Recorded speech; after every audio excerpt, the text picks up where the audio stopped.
इस लेसन में हम प्रोजेक्ट स्टेक होल्डर मैनेजमेंट पे बात करेंगे जो कि लास्ट नॉलेज एरिया है, और मैं आपको समरी पॉइंट्स बताऊंगी एग्जाम पॉइंट ऑफ व्यू से। आपने इनको अच्छी तरह समझना है, इंशाल्लाह आपका क्वेश्चन गलत नहीं होगा।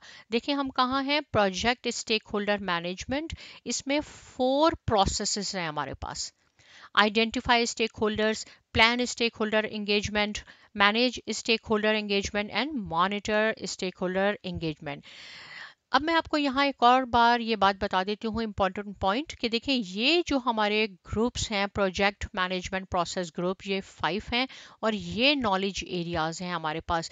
तो सबसे पहले जो हमारे पास प्रोसेस है उसमें हमें क्या करना होता है, डेवलप प्रोजेक्ट चार्टर। ये हमारे पास इनिशियल जो फर्स्ट हमारा प्रोसेस है। तो देखिए उसमें सिर्फ 2 प्रोसेस हैं, एक हमने चार्टर बनाना है, एक हमने आइडेंटिफाई स्टेक होल्डर्स करना है। या आपने बिल्कुल अच्छी तरह याद करना है कि इस प्रोसेस में आपके पास इस ग्रुप में आपके पास 2 प्रोसेस हैं। फिर आपके पास प्लानिंग है, फिर आपके पास direct and manage project work है एग्जीक्यूशन में ऑन सो ऑन। तो आपने हॉरिजॉन्टली नहीं जाना कि पहले आपने ये करना है, फिर आपने ये, फिर ये नेक्स्ट। नो, आपने वर्टिकली काम करना है। सबसे पहले चार्टर बनाना है, चार्टर के बाद आइडेंटिफाई स्टेक होल्डर्स करना है। जब आपका फर्स्ट ग्रुप जो है, इनिशियल ग्रुप आपका ख़त्म हो जाता है, तो हम प्लानिंग पे मूव करते हैं। लेकिन यहाँ मैं आपको बता दूं कि क्वेश्चन इस तरह भी आ सकता है कि आप अभी फर्स्ट इनिशियल, ये जो हमारा है इनिशियलाइजेशन, इस पे हम काम कर रहे हैं, we are still working, right. तो हमने ना ये कंप्लीट किया ना ये कंप्लीट किया, लेकिन हमें स्टेक होल्डर्स की कुछ इंफॉर्मेशन चाहिए, तो अब हम कहाँ से लेंगे। तो याद रहे कि इससे पहले क्या होता है, इससे पहले बिजनेस डॉक्यूमेंट हमारे पास बनता है, और बिजनेस डॉक्यूमेंट के 2 पार्ट होते हैं, एक बिजनेस केस और दूसरा बेनिफिट मैनेजमेंट प्लान, राइट। एक बिजनेस केस है, तो आपने क्या ABCD जो भी आपको दिया होगा, तो आपने बिजनेस केस को सेलेक्ट करना है। क्योंकि जब हम कोई भी प्रोजेक्ट शुरू कर रहे होते हैं तो एटलीस्ट हमारे माइंड में आइडिया ज़रूर होता है कि कौन इसके स्टेक होल्डर्स होंगे, क्या हमने काम करना है, राइट। तो अगर ये क्वेश्चन हो कि इससे पहले हमें कहाँ से मालूम होगा, तो हम अपने बिजनेस डॉक्यूमेंट पे इसको हमने सेलेक्ट करना है। फिर हम आइडेंटिफाई स्टेक होल्डर्स पे करते हैं। प्लानिंग में भी ये मैं आपको बात बता दूं कि जो प्रोजेक्ट मैनेजमेंट प्लान है, ये समझे एक तरह का बाइंडर है हमारे पास, राइट। एक तरह का हमारे पास बिग बाइंडर है। इसमें इसके ये सब सबसेट्स हैं, इसके ये सब्सिडरी प्लान्स हैं। जब हम प्लान स्कोप मैनेजमेंट बना लेंगे तो हम इसको इस बाइंडर में रखेंगे। समझिए इस बाइंडर के हमने ये जितने भी प्रोसेस हैं इतने पार्ट्स कर लिए। पहले हम इसको प्लान बना के रख लेंगे, फिर हम रिक्वायरमेंट्स, कलेक्ट रिक्वायरमेंट्स है, डिफाइन स्कोप है, create WBS and so on, ये सारे इस बाइंडर में आ जाएंगे आपके पास। तो ये एक बाइंडर बन जाएगा। अगर कोई आपसे कहेगा ना कि प्लान कम्युनिकेशन मैनेजमेंट प्लान हमें ये वाला देखना है, तो आपने बस ये प्रोजेक्ट मैनेजमेंट प्लान को ओपन करना है और इसमें से जो पार्ट इसका है वहां से आपने देख लेना है। एक ये बात हो गई। दूसरी इंपॉर्टेंट बात ये है कि जब भी कोई इस तरह का सिनेरियो आपके पास क्वेश्चन में आए और उसमें लिखा हुआ ABCD ऑप्शन में कि आपने अपडेट करना है प्लान को, किसी भी प्लान को, प्लान क्वालिटी मैनेजमेंट को, प्लान प्रोक्योरमेंट को, किसी भी प्लान को अगर आपने अपडेट करना है, तो वो आपने सिलेक्शन नहीं करनी। क्योंकि जब प्लान को अपडेट किया जाता है तो उससे पहले चेंज रिक्वेस्ट ज़रूरी है। अगर क्वेश्चन में है कि चेंज रिक्वेस्ट सबमिट कर दी गई है, वो अप्रूव हो गई है, अब हम किसको अपडेट करें, तो ठीक है उसके बाद आपने प्लान को करना है। लेकिन अगर ये चेंज रिक्वेस्ट का जिक्र नहीं है क्वेश्चन में, राइट, और लिखा हुआ है कि जो भी ABCD आपके पास सिनेरियोज हैं अब उसमें हमने अपडेट करना है, तो ये आपका रॉन्ग है, इसको आपने सेलेक्ट नहीं करना, राइट। आगे जाएंगे, क्वेश्चन सॉल्व करेंगे तो मैं आपको और डिटेल में बताऊंगी। अब ये जो इसके 4 प्रोसेसेस हैं स्टेक होल्डर मैनेजमेंट के, आइडेंटिफाई स्टेक होल्डर्स, ये देखें ये इसके इनपुट हैं, ये टूल्स और टेक्निक्स, ये आउटपुट। इसके भी similarly input, tools, techniques, output. Again मैं कहूंगी मेमोराइज करने की जरूरत नहीं है, आप इसको अच्छी तरह समझ लें, आपको अच्छी तरह ये बात समझ में आ जाएगी, राइट। ये पॉइंट्स हैं जो बहुत समझे, इसके की पॉइंट्स हैं इस चैप्टर के। अगर इसको आपने समझ लिया तो इंशाल्लाह आपका क्वेश्चन रॉन्ग नहीं होगा। पहले है आइडेंटिफाई स्टेक होल्डर, सबसे पहला प्रोसेस। इसमें हम करते क्या है, इसमें हम जितने भी आइडेंटिफाई स्टेक होल्डर्स में जितने भी हमारे पास स्टेक होल्डर्स हैं, अकेला प्रोजेक्ट मैनेजर या स्पॉन्सर नहीं करेगा, पूरी टीम, सारे स्टेक होल्डर्स मिल के ये काम करते हैं, राइट, आइडेंटिफाई करते हैं स्टेक होल्डर्स को। लेकिन एक और पॉइंट मैं यहाँ बताती चलूँ, देखें ये तो हमारा इनिशियलाइजेशन फेज का सेकंड ये प्रोसेस है ना। पहले तो हमने चार्टर डेवलप करना होता है, तो चार्टर में high level stakeholders, high level, right, उनकी रोल्स एंड रिस्पॉन्सिबिलिटीज वहाँ होती हैं। अगर क्वेश्चन आए कि हाई लेवल स्टेक होल्डर्स की रोल्स और रिस्पॉन्सिबिलिटीज हम कहाँ देखेंगे, तो चार्टर में देखेंगे, लेकिन उनकी डिटेल उनका सारा यहाँ पे आएगा। जितने भी आपके पास हैं स्टेक होल्डर्स, हमने उन सबको आइडेंटिफाई कर लें, उनका सबके नाम लिख लें। उसके बाद असेसमेंट करनी होती है और फिर उनको क्लासिफाई करना होता है। ये 3 इंपॉर्टेंट काम होते हैं आइडेंटिफाई स्टेक होल्डर्स में। हमने क्या किया, आइडेंटिफाई किया, सबने मिल के सबके नाम लिख लिए। असेसमेंट में क्या होता है, एनालाइज करते हैं हम, लिखा होगा analysis of the stakeholder. Analysis में क्या करते हैं हम देखते हैं, अच्छा ये किस ऑर्गेनाइजेशन में काम करता है, इसका क्या रोल है उस ऑर्गेनाइजेशन में, कितना इन्फ्लुएंस होगा इसका हमारे प्रोजेक्ट में, क्या इसका इतना इंटरेस्ट है, क्या एक्सपेक्टेशंस हैं, क्या नीड्स हैं। हम उनको उनको असेस करते हैं, एनालाइज करते हैं स्टेक होल्डर्स को। जब एनालाइज हो जाता है तो हम उनको क्लासिफाई कर देते हैं। क्लासिफिकेशन कैसे होती है, इसके डिफरेंट मॉडल्स हैं, हम उनको क्लासिफाई कर लेते हैं, या तो सेलियंस मॉडल पे कर लेते हैं, या इन्फ्लुएंस या पावर ग्रिड है। मैं भी आपको दिखाती हूँ ये तीनों, ये क्यूबिकल है, इससे रिलेटेड क्वेश्चन भी आपके एग्जाम में जरूर आते हैं। और अगर कोई आपके पास अग्रीमेंट है, क्योंकि कोई अग्रीमेंट होता है तो उसमें भी हमारे पास वेंडर्स होते हैं, कॉन्ट्रैक्टर्स होते हैं, वो भी हमारे स्टेक होल्डर्स हैं, तो उनका भी हमें यहाँ बहुत ख्याल रखना है, उनको भी हमें इस लिस्ट में शामिल करना है। कोशिश ये करनी है कि हम मैक्सिमम स्टेक होल्डर्स को आइडेंटिफाई कर लें। बल्कि ऐसा नहीं होता, थ्रू आउट अगर प्रोसेस आए ना, क्वेश्चन आए कि कहाँ अपने कब करते हैं identify, through out the process, उसमें आपने इस पे टिक लगाना है, ये सिलेक्ट करना है। लेकिन कोशिश होनी चाहिए कि हम मैक्सिमम यहाँ पे कर लें। कैसे कर लेते हैं क्लासीफाई, इस मॉडल्स पे कर लेते हैं। उसके अलावा हम देखते हैं कोई इंटरनल है, एक्सटर्नल है, रेजिस्टेंट है, कुछ रेजिस्टेंट होते हैं, कुछ सपोर्टिव होते हैं, ये भी मैं आपको बताती हूँ कि इनकी क्या डिफिनेशन है। कोई न्यूट्रल होता है, राइट। बात करते हैं सेलियंस मॉडल पे। जैसे हमने सारे आइडेंटिफाई कर लिए, फिर हमने उनको एनालाइज कर लिया, अब हम सेलियंस मॉडल पे उनको क्लासिफाई कर सकते हैं, जो भी हमारे स्टेक होल्डर्स हैं। ओके, इनकी ये जो शुरू के हैं, सपोज ये है, ये है, ये है, एक्स वाई जी, इनकी पावर बहुत ज़्यादा है, राइट। कुछ और हमारे पास स्टेक होल्डर्स हैं, उनको हम इस कैटेगरी में रख लेते हैं। कुछ और है, लेजिटिमेसी ज़्यादा है, मीन्स इन्वॉल्वमेंट उनकी बहुत ज़्यादा है प्रोजेक्ट पे, तो हम इनको इस यहाँ रख लेते हैं। फिर ये अर्जेंसी इनकी ज़्यादा, इनको अर्जेंट काम चाहिए, तो इनको हम इस तरह कर लेते हैं। तो ये एक सेलियंस मॉडल है। अगर क्वेश्चन आए ना कि वो कौन सा मॉडल है जिसकी बिना पे हम पावर, अर्जेंसी और लेजिटिमेसी की बिना पे हम उनको क्लासिफाई करते हैं, that is called the salience model. तो आपने A B C D option पे उस पर आपने टिक लगाना है और ये आसान हो जाता है। या हम उनको क्लासिफाई करते हैं, ये बहुत इंपॉर्टेंट है और इससे क्वेश्चन भी जरूर आते हैं एग्जाम में, राइट। देखें, ये हमारे पास है इन्फ्लुएंस पावर, यहाँ पे कितनी उनकी पावर है, कितना इन्फ्लुएंस है। और ये जो आपका एक्स एक्सिस है, यहाँ पे आपके पास इंटरेस्ट है। अब देखें, ये वाले जो है ना, आप इसको इजीली मेमोराइज इस तरह कर सकते हैं कि ये जो नीचे वाले हैं, ये इसमें हमारे पास लो पावर वाले हैं, ये हाई पावर वाले हैं। हॉरिजॉन्टली अगर आप देखें, वर्टिकली देखेंगे हम, तो ये हमारे पास इनका इनका जो है इंटरेस्ट कम है, इनका इंटरेस्ट ज़्यादा है।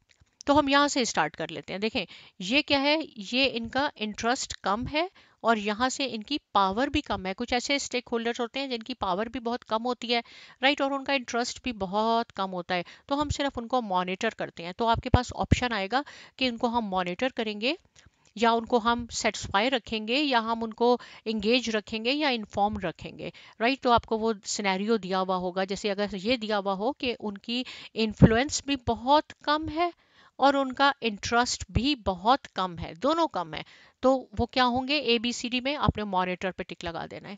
यहाँ पे क्या है, कीप सेटिस्फाई, तो यहाँ से आप देखें, ये लो, इनका इंटरेस्ट लो है, लेकिन इनकी पावर और इनका इन्फ्लुएंस यहाँ हाई है, तो इनको आपने सेटिस्फाई रखना है, यानी इनसे आपने इनको ईमेल भी भेजनी है, इनको प्रोजेक्ट की प्रोग्रेस भी बता दें, कोई क्वेश्चन ये पूछें तो उनको बता दें। यहाँ पे अगर ये वाला आपके पास ऑप्शन हो तो ये क्या है, यहाँ से आपके पास इसकी इन्फ्लुएंस या पावर तो लो है, लेकिन इनका इंटरेस्ट यहाँ पे ज़्यादा है। तो इनको कीप इन्फॉर्म रखना है, यानी इनसे आप फीडबैक भी ले सकते हैं, इनसे मशवरे ले सकते हैं, ताकि इनको हो कि हम भी इसमें शामिल हैं। और ये वाले सबसे इम्पोर्टेंट होते हैं, इन पे हाई इन्फ्लुएंस भी है, हाई पावर भी है, इसमें स्पॉन्सर आ जाते हैं, इसमें स्टीयरिंग कमेटी हो जाती है, हाई लेवल के होते हैं इसमें लोग, राइट। तो ये हमारे पास कहते हैं, इसको हम पावर और इन्फ्लुएंस ग्रिड, इसको आपको अच्छी तरह समझ में आना चाहिए, राइट। इससे क्वेश्चन जरूर आएगा। ये क्यूबिकल है, इसे क्वेश्चन आ सकता है, लेकिन इतनी डिटेल में जाने की जरूरत नहीं है। अगर आपके पास हो कि ये पावर और इंटरेस्ट, इसके अलावा अगर ज्योग्राफिकल पार्ट भी है, आपने 3 डायमेंशनल शो करना है, तो कौन से मॉडल पे आप क्लासिफाई करेंगे, तो उस वक्त आप सिलेक्ट कर सकते हैं क्यूबिकल या क्यूब, जो भी वर्ड यूज हुआ होगा ABCD में, तो आपने उस पर सेलेक्ट करना है, राइट। अगर आए पावर, लेजिटिमेसी और अर्जेंसी की बिना पे कैसे क्लासिफाई करेंगे, वो क्या है, सेलियंस मॉडल। इन्फ्लुएंस और इंटरेस्ट पे क्या करेंगे, तो ये आपके पास ग्रिड है, इन चारों में से कोई एक क्वेश्चन आपके पास आएगा, राइट। नॉर्मली ये होगा या ये होगा, क्योंकि ये दो तो बहुत ईजी होते हैं। तो आपने याद करना है, अगर हाई पावर लो है तो आपने इनको सेटिस्फाई करना है और इनको इन्फॉर्म रखना है, और अगर ज्योग्राफिकल पार्ट भी आ जाता है, थर्ड एलिमेंट भी शामिल होगा, तो आपने क्यूबिकल को सेलेक्ट करना होगा। अब बात कर लेते हैं ये कि स्टेक होल्डर्स होते क्या हैं। कोई भी, जो भी आपके प्रोजेक्ट से रिलेटेड है, कोई ओनर है, स्पॉन्सर है, स्टीयरिंग कमेटी है, सोसाइटी है, कम्युनिटी है, एम्प्लॉयज़ हैं, राइट, सप्लायर्स हैं, वेंडर्स हैं, इसलिए मैंने ये दो मुख्तलिफ ले लिए हैं मैंने। इस आपके आप इमेजेस लिखेंगे गूगल पे तो ये आपको इस तरह के बहुत सारे इमेजेस आएंगे, आप अच्छी तरह उसको समझ लें। गवर्नमेंट है अगर वो इन्वॉल्व हो रही है, राइट, कोई कंप्लाइंस है, कोई रूल्स एंड रेगुलेशंस हैं, तो ये सारे आपके स्टेक होल्डर्स होते हैं। जब हमने इनको क्लासिफाई आइडेंटिफाई भी कर लिया, पहला क्या था, हमने आइडेंटिफाई, उन सब के नाम लिख के आइडेंटिफाई करना है, फिर हमने उनको एनालाइज करना है, उनकी असेसमेंट करनी है, और उसके बाद हमने क्लासिफाई करना है। ये 3 इंपॉर्टेंट काम होते हैं आइडेंटिफाई स्टेक होल्डर में। तो इसका आउटपुट जो है वो स्टेक होल्डर रजिस्टर बन जाता है। ये बहुत इंपॉर्टेंट हमारे पास डॉक्यूमेंट होता है। स्टेक होल्डर रजिस्टर में क्या होता है, हम उनका नाम लिख लेते हैं, जो भी हमारे स्टेक होल्डर्स हैं उनका कॉन्टैक्ट नंबर लिख लेते हैं, हम कैटेगरी लिख लेते हैं, ये इंटरनल है या एक्सटर्नल है। लेकिन ये बहुत इंपॉर्टेंट है, दो पार्ट्स, कि उनका इंटरेस्ट कितना है, उनका इन्फ्लुएंस कितना है। ये ज़रूरी नहीं है कि यही सैंपल हो, आप और भी लिख सकते हैं, उनकी एक्सपेक्टेशंस क्या हैं, उनकी नीड्स क्या हैं, राइट, उनकी रिक्वायरमेंट्स क्या हैं, और भी आप कॉलम ऐड कर सकते हैं। ये एक सैंपल स्टेक होल्डर रजिस्टर है। इससे रिलेटेड बहुत क्वेश्चन आएंगे कि अगर सपोज आपने देखना हो कि इंटरेस्ट कितना है, उनका इन्फ्लुएंस कितना है स्टेक होल्डर का, या क्या एक्सपेक्टेशंस हैं, राइट, तो आपने कहाँ जाना होगा, आपने स्टेक होल्डर रजिस्टर को देखना होगा। स्टेक होल्डर रजिस्टर किसका आउटपुट है, ये आपका आइडेंटिफाई, जो हमारा पहला प्रोसेस था, आइडेंटिफाई स्टेक होल्डर, इसका आउटपुट है। तो आई होप कि ये आपको समझ में आ गया होगा। अब हम मैं इंटरनल और एक्सटर्नल ये जो रह गया ना, इसको मैं आगे डिस्कस करके आपको बताती हूँ। जब ये आपका कंप्लीट हो जाएगा, आपका स्टेक होल्डर रजिस्टर बन गया, तो हम प्लान पे आते हैं, और stakeholder register plan stakeholder engagement के लिए इनपुट होगा। एक का आउटपुट, एक प्रोसेस का जो आउटपुट है वो दूसरे प्रोसेस के लिए इनपुट होता है। यहाँ हमारे पास सारा आ गया, उनका इंटरेस्ट भी मालूम हो गया, हमें उनका इन्फ्लुएंस भी मालूम हो गया। तो यहाँ हम स्ट्रेटेजीज डेवलप करते हैं। ये जब क्वेश्चन इस तरह का आएगा ना कि हम कौन सा वो प्रोसेस है जिसमें हम स्ट्रेटेजीज डेवलप करते हैं according to stakeholder needs, के स्टेक होल्डर्स की नीड्स क्या हैं, एक्सपेक्टेशंस क्या हैं, तो वो प्लान में होता है। यहाँ पे क्या होगा, सिर्फ स्ट्रेटेजीज आपने डेवलप करनी है। तो ये बात आप अच्छी तरह जान लें। और इसके बाद हमने असेसमेंट मैट्रिक्स होता है। ये क्या चीज़ है, देखें यहाँ मैं आपको बताती हूँ, ये है stakeholder engagement assessment matrix. ये भी आपने यहाँ पे उनको असेस करना होता है। तो जैसे मैंने कहा ना, कुछ अनअवेयर होते हैं हमारे पास स्टेक होल्डर्स, कोई रेजिस्टेंट होते हैं, कोई न्यूट्रल हैं। तो अनअवेयर का क्या मीनिंग है, इससे रिलेटेड भी आपके एग्जाम में क्वेश्चन आ सकता है। अनअवेयर मीन्स उनको कुछ भी नहीं मालूम प्रोजेक्ट के बारे में, लेकिन वो फिर भी हमारे प्रोजेक्ट में किसी तरह स्टेक होल्डर है। जैसे कभी हम ईमेल लिखते हैं तो हम कुछ तो होते हैं जिसको हम टू करके लिखते हैं और कुछ हम ऑप्शनल में भी डाल देते हैं, राइट। तो ऑप्शनल है, वो अनअवेयर है। रेजिस्टेंट है मीन्स उनको काम आता है लेकिन कोई ऐसी रीजंस हैं जिसकी वजह से वो रेजिस्टेंट हुए हुए हैं, वो काम नहीं कर रहे, वो अनहैप्पी हैं। अगर तो वो रेजिस्टेंट है तो हमें उनकी रूट कॉज मालूम करना है कि क्या रीजन है कि वो काम नहीं कर रहे हैं, राइट। हमें उनसे कम्युनिकेशन करनी है। तो ये क्वेश्चन भी आएगा कि अगर वो रेजिस्टेंट दिखा रहे हैं, काम नहीं कर रहे, तो आपने क्या करना होगा एज अ प्रोजेक्ट मैनेजर, आपने उनसे बात करनी है, कम्युनिकेशन करनी है, रीजन फाइंड आउट करनी है, राइट। और कुछ जो है वो न्यूट्रल है, यानी उनको काम आता है लेकिन फिर भी ना वो यस में है ना नो में है। सपोर्टिव है, बिल्कुल वो सपोर्ट कर रहे हैं, उनको काम भी आता है, वो सपोर्ट भी कर रहे हैं। लीडिंग है मींस काम भी उनको आता है और वो लीड कर रहे हैं और उन ये चाहते हैं कि वो हम आगे से आगे जाते रहें, राइट। तो ये जो मैंने लिखा है यहाँ पे, ये करंट है, ये डिजायर है, यानी इनका करंट लेवल भी यही है और इनका डिजायर भी यही है कि ये यहीं रहेंगे। जॉन, ये मैंने यहाँ कुछ लिख दिए हैं। और ये रेजिस्टेंट है, राज जो है इस वक्त वो रेजिस्ट कर रहा है, कोई अनहैप्पी है, कोई हो सकता है कोई रीजन हो, लेकिन और उसका डिजायर क्या है, सॉरी, कि वो न्यूट्रल पे आ जाए, बस यहाँ तक। फातिमा है, इस वक्त तो वो रेजिस्ट कर रही है लेकिन उसकी विश क्या है, और हमने उसको असेसमेंट करके कहाँ डाला है, हमने कहा लीडिंग, इसके पास तो बहुत ज़्यादा पोटेंशियल है, ये यहाँ आ सकती है। ये इसका करंट लेवल भी ये है और सपोर्टिव, इसने यहीं तक जाना है।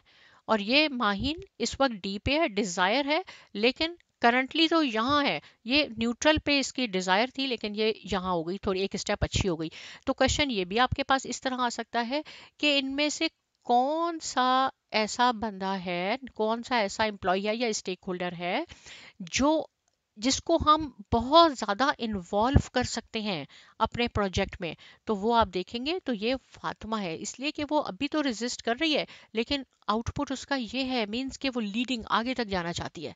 तो इसको हम कहते हैं कि स्टेक होल्डर, हम ऐसी स्ट्रेटेजीज डेवलप करते हैं प्लानिंग में कि हम उनको इन्वॉल्व करें, प्रोजेक्ट में इन्वॉल्व करें, राइट। तो आई होप कि ये पार्ट भी आपको अच्छी तरह समझ में आ गया होगा। हम इसमें स्ट्रेटेजीज डेवलप करते हैं और एंगेजमेंट असेसमेंट मैट्रिक्स बनाते हैं। मैनेज में क्या करते हैं, यहाँ अब जो हमने स्ट्रेटेजीज बनाई थी उसको हम इम्प्लीमेंट करते हैं according to their needs expectations, कि हम उनको कैसे अब इन्वॉल्व करें। यहाँ स्ट्रेटेजीज तो बना ली, यहाँ हम इन्वॉल्व करते हैं। जैसे ही एग्जीक्यूशन में काम आता है, आप याद रहे कि वहाँ चेंजेस रिक्वेस्ट ज़रूर आती हैं। ऐसा नहीं होता कि जो हमने प्लान किया वो 100% एज इज़ हो, ऐसे नहीं होता, चेंजेस आना शुरू हो जाती हैं। तो यहाँ जो हमें डाटा मिलता है उसको हम कहते हैं वर्क परफॉर्मेंस डाटा। सिर्फ मैनेज स्टेक होल्डर एंगेजमेंट की बात नहीं हो रही, किसी भी एग्जीक्यूशन में जो भी आपके पास प्रोसेस है एग्जीक्यूशन में, राइट, उसमें जो आपके पास डाटा आता है उसको हम वर्क परफॉर्मेंस डाटा कहते हैं। इसमें हम उनकी अकॉर्डिंग टू नीड्स एक्सपेक्टेशन जो है, एड्रेस अगर कोई इशू आ गए तो वो हम सॉल्व करते हैं, राइट। जो उनकी ज़रूरियात हैं कोशिश करते हैं कि उनको हम उनसे कम्युनिकेशन करते हैं, कोई रेजिस्ट कर रहा है कम्युनिकेशन करते हैं, उनके साथ मिलकर काम करते हैं, निगोशिएशन करते हैं। क्योंकि हमारा मकसद क्या होता है कि स्टेक होल्डर को इंक्रीज स्टेक होल्डर सपोर्ट, उनकी जो सपोर्ट है उसको बढ़ाना है और डिक्रीज करना है स्टेक होल्डर की रेजिस्टेंट को। अगर वो काम नहीं कर रहे या कोई उनके साथ इशू है, प्रॉब्लम है, तो उसको हमने डिक्रीज करना है, सॉल्व करना है, वो यहाँ करते हैं। मॉनिटर में क्या करते हैं, हम स्टेक होल्डर के साथ रिलेशनशिप चेक करते हैं, टेलर करते हैं स्ट्रेटेजीज, क्योंकि यहाँ पे और यहाँ पे अब ये हमारा एक्चुअल हो गया, ये हमारा प्लान है।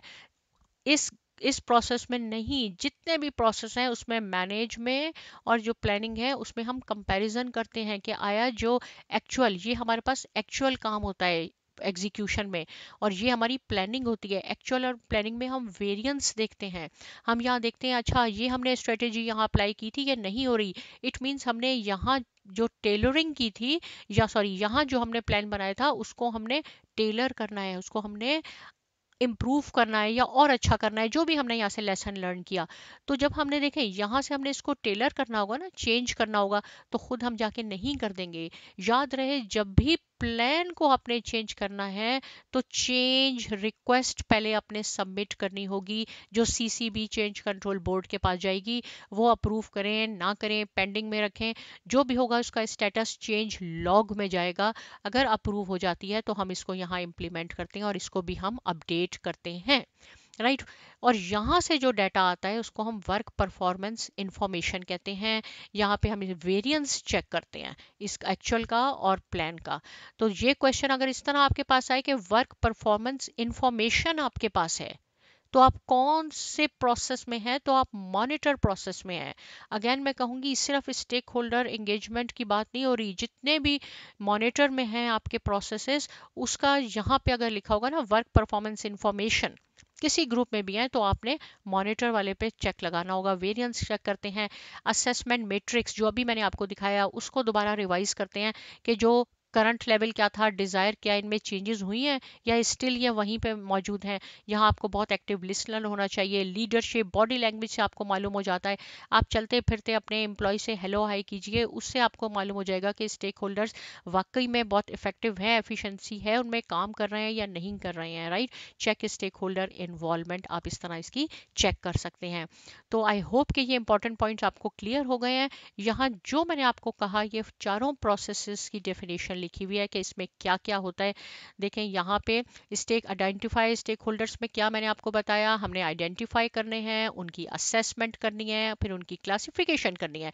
Classification on the basis of हमने सेलियंस मॉडल पे करते हैं, इंटरेस्ट इन्फ्लुएंस ग्रिड पे करते हैं, या क्यूबिकल उसमें करते हैं जिसमें थर्ड आपके पास एक थर्ड आइटम भी आ जाता है। उसके बाद हम देखते हैं ये इंटरनल है, एक्सटर्नल है, रेजिस्टेंट है, कैसे हैं। इसमें हम स्ट्रेटजीज, प्लान में हम स्ट्रेटजीज डेवलप करते हैं, ऐसे एक्शन लेते हैं जिससे उनके according to their needs, expectation and interest यहाँ पे एग्जीक्यूशन में एक्चुअल काम शुरू होता है। मॉनिटर में हम उनको इन दोनों का आपस में वेरिएंस देखते हैं और फिर हम अकॉर्डिंग टू दैट इसको हम स्ट्रेटजीज को टेलर करते हैं। तो इसको आप अच्छी तरह समझिए। इसके बाद मैं आपको इसके कुछ क्वेश्चन सॉल्व कराऊंगी जिससे आपका कॉन्सेप्ट और ज़्यादा क्लियर हो जाएगा। अब आपने क्या करना है, साइमा अकेडमी को सब्सक्राइब करना है, लाइक करना है, शेयर करना है। मिलते हैं नेक्स्ट लेसन में और बहुत शुक्रिया।